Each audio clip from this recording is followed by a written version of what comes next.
we're starting to record now, so I'll just start off by introducing myself. Waniwanak Natasui Samantha Maltais, Nutamas Aquinnah Wampanoag. Good evening, everyone. Thank you so much for joining us tonight. My name is Samantha Maltais. I'm a member of the Wampanoag tribe of Aquinnah. I'm a student here at Harvard Law School, and I'm so honored and thrilled to be moderating the session we have this evening for the Massachusetts Indigenous Legislative Agenda. We have an incredible panel of speakers that are going to speak on their expertise on each of these bills, including the Mascot Bill, Protecting Sacred Native Heritage, the Native Curriculum Bill, Indigenous Peoples Day, and Native Educational Outcomes.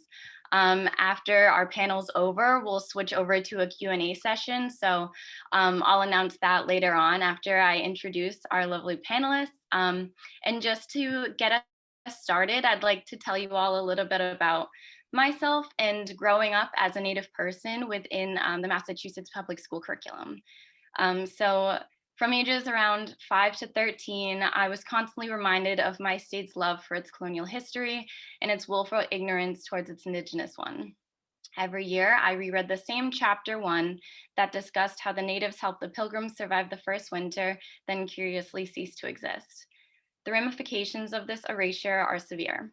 I have encountered people at some of the nation's leading institutions who had no idea that Native people still existed, let alone ever heard of the notion of tribal sovereignty. Those are future leaders in the fields from medicine to politics to business, future leaders who have not given a second thought to the childhood textbook silence when it comes to what happened after the Pilgrims arrived. Further, Native students are caught in this cycle of selective memory, left to reconcile their very existence with the mistruths perpetuated in the classrooms. That's something that I endured personally as a student, and I know a lot of my Native peers do as well. Let alone the fact that tribal nations within the state's very own borders continue to face scrutiny over the inherent rights as a result of our inherent tribal sovereignty, as a direct result of the collective forgetting of who was here first and the mass desire to separate history from its consequences. Without an understanding of the Indigenous past and present of the state, we do all of our future generations a disservice. An Indigenous curriculum is an integral part of addressing this erasure, as is choosing Indigenous Peoples Day, the elimination of harmful Native mascots, the preservation of our sacred sites and items of cultural patrimony, ensuring they return or remain in the custody of our own communities. And we need to better support our Native students, both in and out of the classroom, for they are our next leaders, our culture bearers, and the next teachers who will tell our history. These are remedies presented through the bills in front of us today, and it is my pleasure to start off with the Mascot Bill. And so I'd like to do a short intro for our speakers, starting with Shauna Newcomb, who's a member of the Mashpee Wampanoag tribe located on Cape Cod. She's a 6th grade public school teacher on the South Shore and Indigenous activist. And next up, following Shauna, we have Ferris Gray, is a Sagamore of Massachusetts tribe at Ponkapoag. Ferris is also a tribal historian for the Massachusett tribe at Ponkapoag. Thank you guys so much for taking the time, and I'm really excited for everything you have to share. Awesome. Well, thank you everybody for having us here and watching. Like Samantha said, my name is Shauna Newcomb. I'm a 6th grade science and social studies teacher on the South Shore, and I am an Indigenous activist. And I'm first going to talk to you today about Senate Bill 247, which is an act prohibiting the use of Native American mascots in Massachusetts public schools. We were joking earlier, I could recite this speech in my sleep because I've had to explain it so many times. And what that tells me is that there's a lot of just lack of knowledge. And it comes across a lot of times as people not understanding why Native Americans don't want to be mascots. So I have to be patient, right? We have to be patient and they listen. And so what I'm going to say to you is the same thing that I always say is a mascot is an object. We are not, as Native people, just objects. We have a whole culture. We have stories, we have traditions. We are just as special as any other race or culture that exists. Okay, we don't want to be made a fictitious character, because when you take the human away from a person, you're just left with a fictitious character. We're more than that. Today, you may not recognize an Indigenous person because in your head, you might be thinking of, the traditional image of a Native American with feathers, a headdress is, probably what you've heard, not a war bonnet. Or maybe you see that our skin is red in these mascot images. I'm not red. And just because I'm not red doesn't mean that I'm any less Native.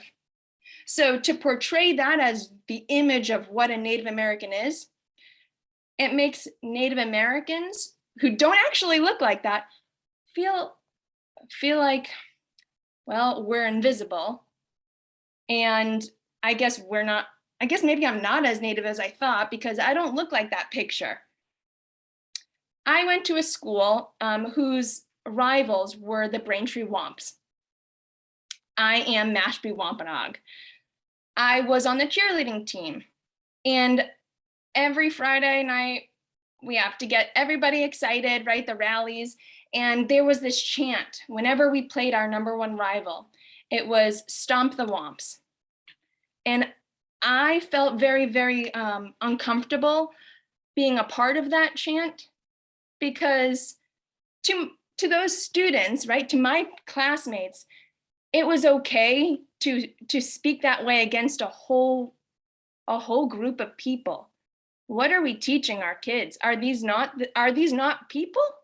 I'm a person. I never told anybody that I was Native American because I didn't feel seen, and I was ashamed because the only image of Native Americans in schools for mascots did not actually represent us. And I'm not a mascot. None of us are mascots, right? You wouldn't have a team of like the Blacks. We know that when I say that, that sounds wrong, right? It triggers something. It should trigger something in your mind that says that's not right.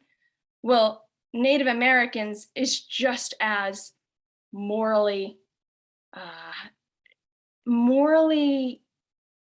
wrong. I can't say it any simpler. We are people, and when you make us mascots, you take that away from us. Ferris, I'm going to hand it over to you. Thank you, Shauna. Also, thank you, Samantha. My name is Ferris Gray. I am the Sagamore, the Massachusetts tribe at Ponkapoag. Sagamore is one of our 3 traditional leaders. Basically translates to the war chief. So thank you everyone for taking the time out of your busy lives and your evening to attend this. It's really important, and our agenda is paramount for all of us. I'd like to thank all of our panelists for being here. I'd like to put it in perspective of why the Indigenous people have such a problem with being used as mascots. You have to understand it, you have to take it in context. What happened to the Indigenous people here in the Commonwealth? We've been trading with the Europeans for nearly 100 years before they decided that they wanted to colonize our lands. And during this 100 years, there were no plagues, there was no sickness. The plagues only came upon all of us right before they settled. That's not coincidental. We don't look at it that way. We look at that as a form of genocide. And so before the colonists even arrived on our shores to colonize, a genocide was committed here. 90% of all of our peoples were wiped out dead.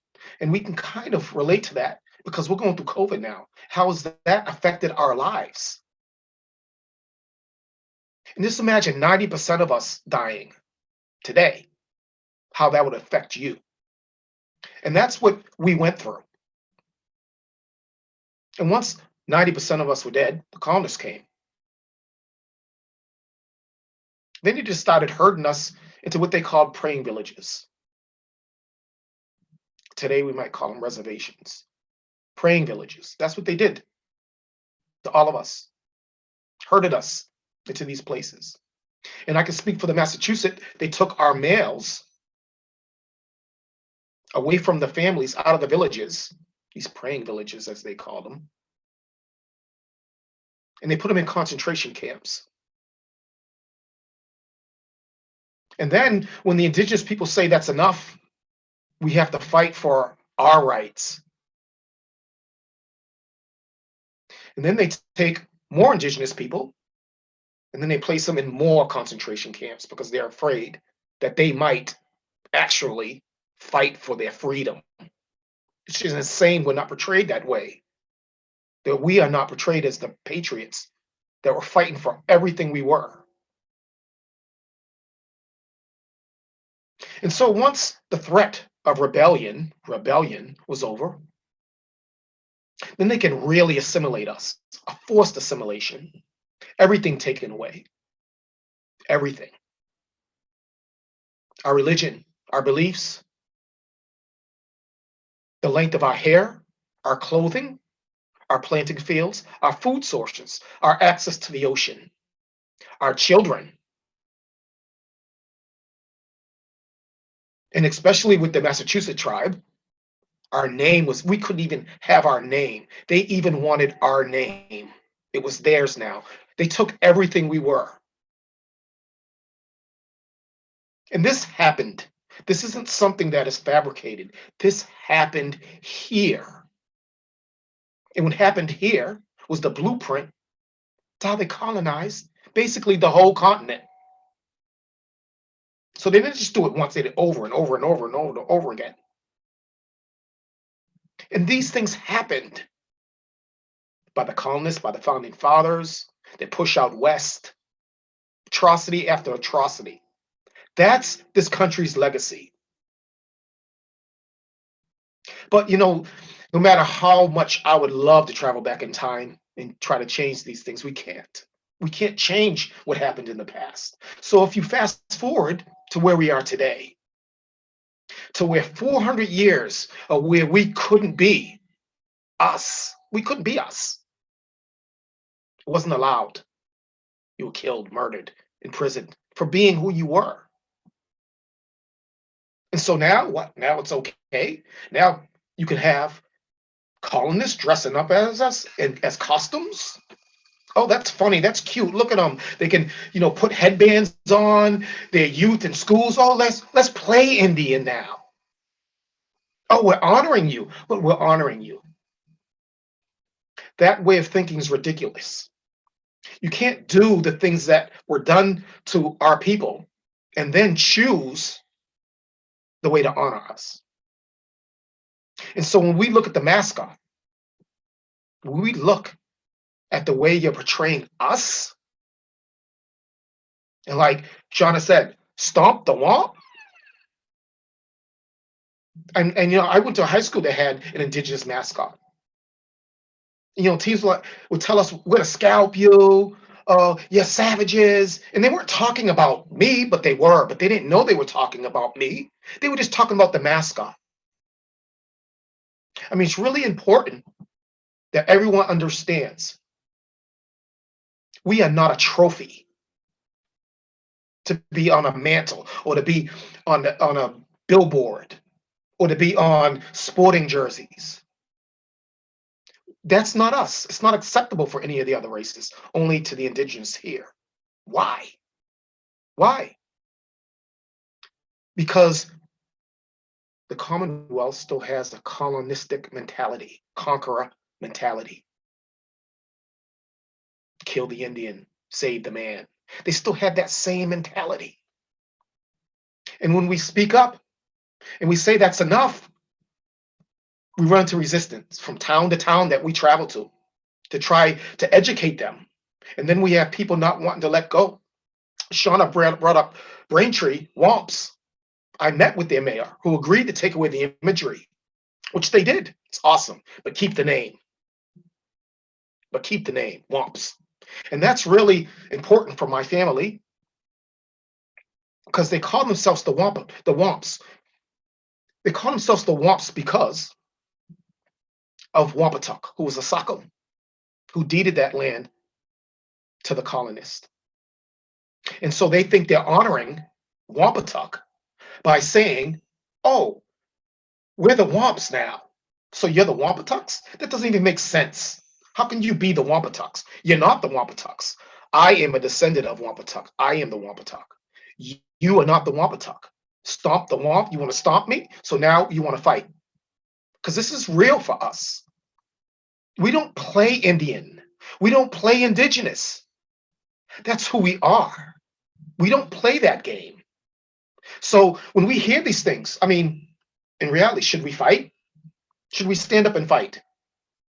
Are we being challenged? Or can we talk and have a conversation and say, this is not acceptable? This is a form of racism, and it's unacceptable. And so Braintree, what they have done is awesome, but they didn't go far enough. But also in Braintree, they have a new school committee member who ran and won with the slogan, bring back the Wamps. And he won. He won a seat on the school committee.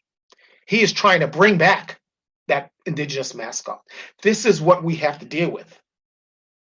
Because we need our legislators to say, no, it's against the law. It's against the law to do this. You cannot do this anymore. And if they don't do it, we're going to have to keep fighting and battling. And this Commonwealth will show the Indigenous people exactly how they feel about us. I'd like to just say one more thing before I pass on my time. Recently, this is kind of not related, but it is for me. Recently, Massachusetts has upgraded one of their laws, and it's a good upgrade. The treatment of hens. That's a good thing. Got to treat all life honorably. But for me, they can pass through an upgrade for hens, but they can't pass an upgrade for Indigenous people? Hens? But the Indigenous still have to stand and fight, stand and speak, be here today to demand that we are not given the same rights as a hen. Honestly, you can upgrade rights of a hen, but not the Indigenous people. That shows me a lot about the way of thinking here, not only in the Commonwealth, but in the United States. So again, I'd like to thank all of you for attending and for coming and listening to us, because it is really important. Thank you.